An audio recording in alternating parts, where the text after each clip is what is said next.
주인공 민우는 지방의 중견 제조업체 사무직으로 일하고 있었다. 그는 결혼을 했고 자녀를 2명 둔 그저 평범한 인물이었다. 하지만 그의 인생에 평범을 깨는 인물이 있었다. 그는 바로 회사에 있는 박 부장이었다. 박 부장은 악명 높은 인물이었다. 평소 직원들에게 막말과 모욕을 일삼았고 특히 민우를 집중적으로 괴롭혔다. 이게 보고서야? 초등학생이 쓴 낙서 아니냐? 퇴근은 무슨 일 다 끝내고 가. 야근 수당은 없다는 거 알지? 결혼했다고 유세 떠냐? 와이프가 불쌍하다. 너 같은 놈이랑 사는 게. 민호는 매일같이 모욕을 당했다. 자신의 자존심은 이미 바닥으로 떨어졌고 퇴근길엔 늘 술에 기대야 했다. 하지만 가정이 있기에 어린 아들을 위해서라도 그는 참아야 했다.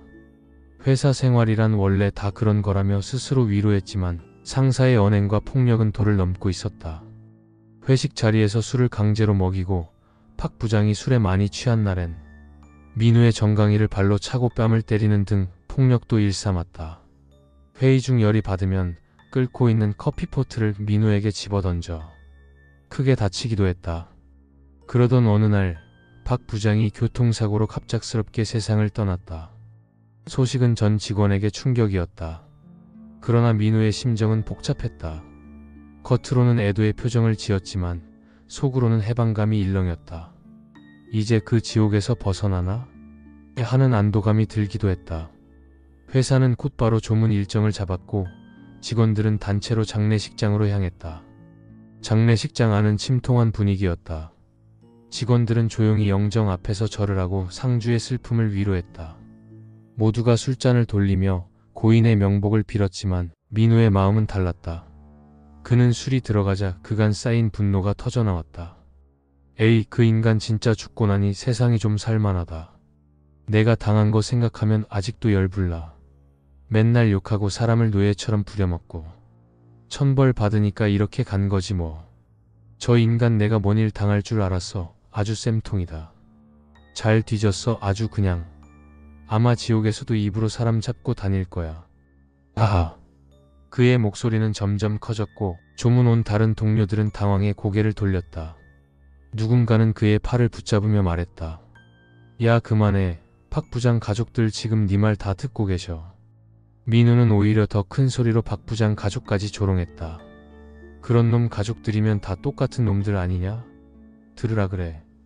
상차림을 앞에 두고 고인의 악행을 낱낱이 풀어헤치며 웃었다. 다른 사람들은 술잔을 내려놓고 침묵했지만 민우의 입은 멈추지 않았다. 그날 밤 그는 술에 취해 홀가분한 마음으로 집에 돌아왔다. 하지만 그때부터 기묘한 일들이 시작되었다. 다음날 아침 민호는 온몸이 무겁고 머리가 깨질 듯 아팠다. 단순한 숙취라 생각했지만 두통과 어지럼증은 며칠을 가도 나아지지 않았다. 회사에선 집중이 되지 않아 보고서마다 실수가 잦았고 부서장들은 고개를 저었다. 평소 꼼꼼하던 그가 연달아 실수하는 건 이례적이었다. 일상생활이 힘들어질 만큼 두통에 시달렸고 몸이 날이 갈수록 무기력해지고 피곤해졌다. 병원에 가봤지만 결과는 애매했다. 특별한 이상은 없고 스트레스성 증상일 거라는 진단뿐이었다. 하지만 통증은 점점 심해졌고 손발 저림까지 동반됐다. 밤마다 식은땀에 시달리며 잠에서 깼고 어쩔 때는 가위까지 눌렸다. 몸이 힘드니 성격도 예민해졌다. 별것도 아닌 일에 분노가 치밀었고 그 과정에서 아내와 사소한 말싸움이 잦아들기 시작했다. 아내는 요즘 당신 왜 이렇게 예민하냐? 대체 무슨 일이야? 하고 따졌다. 민호는 알 수 없는 짜증과 분노에 휘둘려 아내가 무슨 말을 해도 화부터냈다. 결국 싸움은 걷잡을 수 없이 커졌다. 아이 앞에서 고함을 치는 일이 반복되고 결국 아내에게 물건을 집어 던지는 등 무력을 행사하기 시작했다. 그 상황을 더 이상 견디지 못한 아내는 아이들을 데리고 집을 나가버렸다. 얼마 지나지 않아 이혼 소송이 접수되었다. 법정에서는 아이 양육권마저 아내에게 넘어갔다.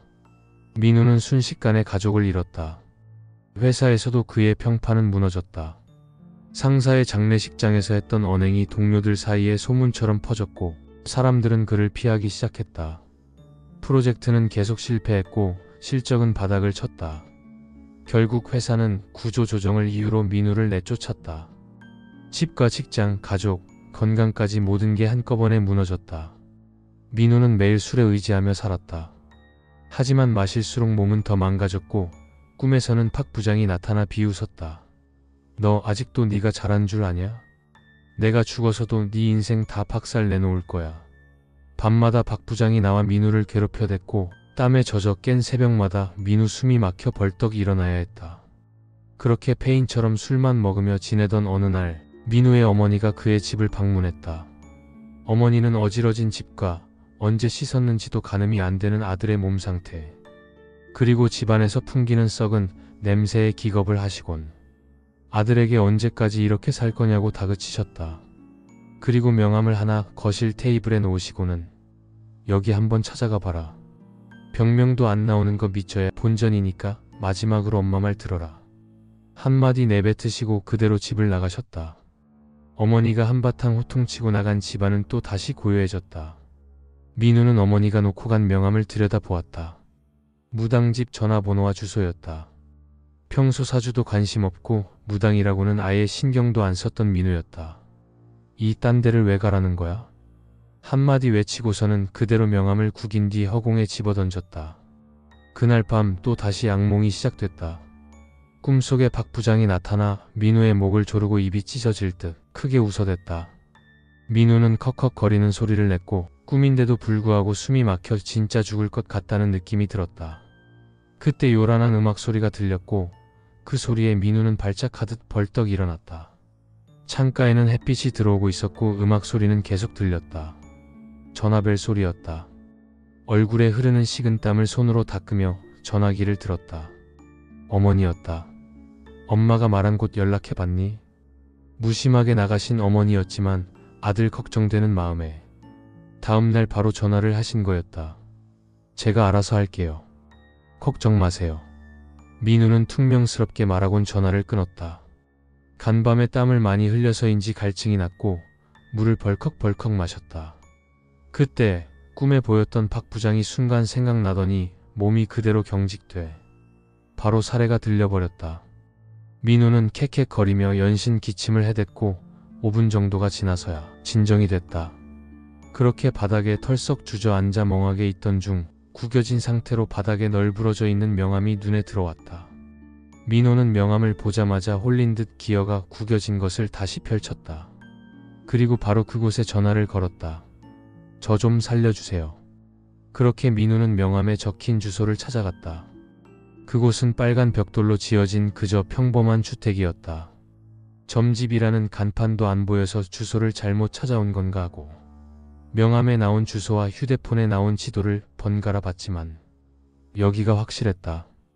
민우는 일단 들어가서 물어보자는 마음에 대문을 열고 들어가 그 집 현관문을 두드렸다. 똑똑똑. 계십니까? 민우의 물음에 집안에서 말소리가 들려왔다. 그냥 들어오시면 됩니다. 그 말을 들은 민우는 천천히 현관문을 열었다. 현관문을 열자마자 바닥에 앉아 계신 40대 중후반으로 보이는 여성분과 눈이 마주쳤다. 그 여성분은 민우를 위아래로 훑어보더니 이내 혀를 찼다. 쯔쯔쯔. 업으로 되받아치니 그 사단이 났지. 무당은 뭔가를 다 안다는 듯 말했다. 민우는 무당의 그 한마디에 무릎을 꿇었다. 제발 저 좀 살려주세요. 시키는 대로 다 하겠습니다. 울면서 그는 간절한 마음을 토해냈다. 무당은 무릎 꿇고 애원하며 말하는 민우의 말이 끝나자 곧바로 눈의 위치를 민우 뒤로 옮기며 말했다. 이 사람아, 살아생전 사람들을 그렇게 괴롭혔으면 죽어서는 그 잘못을 뉘우쳐야 이 생을 떠날 것 아닌가. 그렇게 끝까지 산 사람을 데려가면 네 자식들이 앞으로 잘 살 듯 싶으냐? 민우는 무당의 말에 어리둥절했고 순간적으로 등짝이 저릿저릿했다. 무당은 다시 민우를 바라보며 말했다. 너의 뒤에 있는 사람과 너가 어떤 사이인지는 모르겠지만 저자의 잘못은 죽음으로 다 치렀다.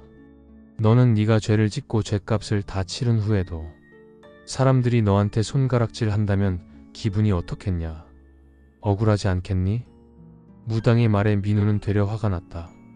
죄를 지었으면 죄값을 치른다 해도 그 죄가 없어지는 건 아니잖아요.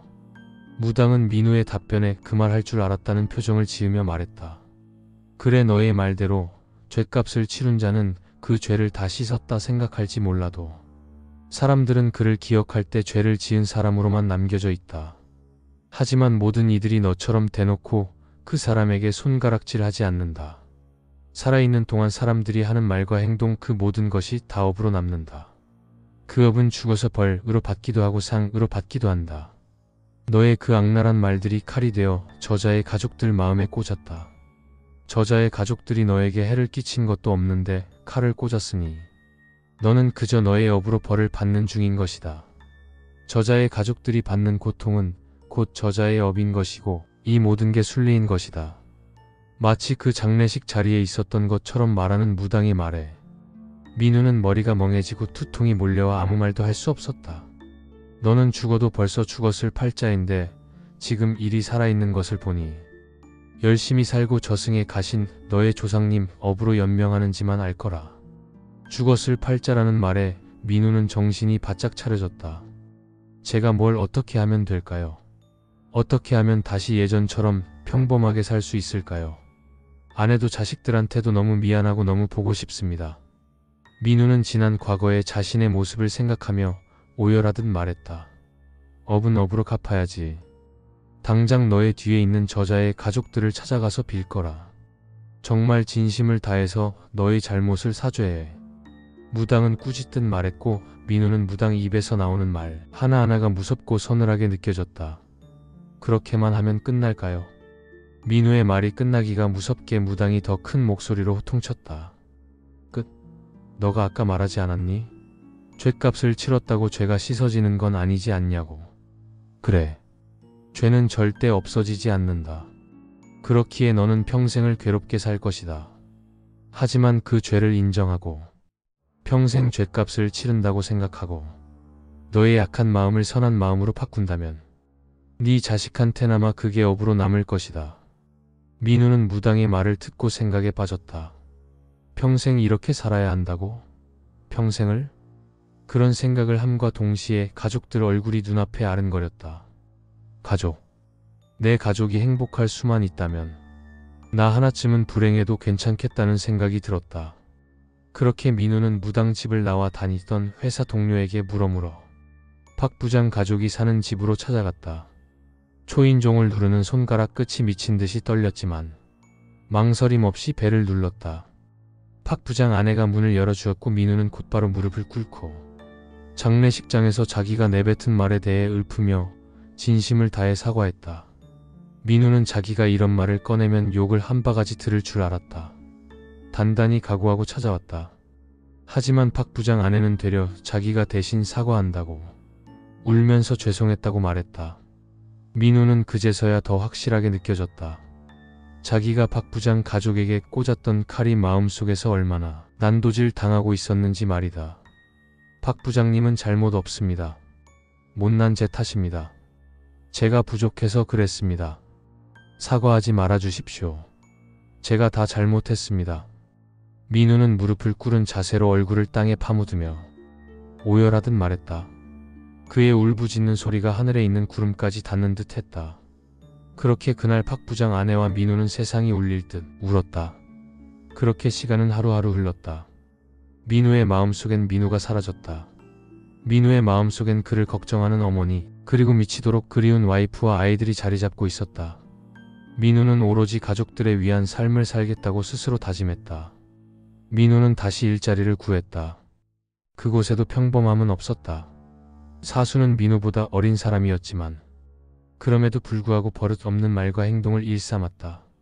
지난 일들 때문에 타격감이 없을 만도 하지만 기분 나쁠 땐 속에서 천불이 올라왔다.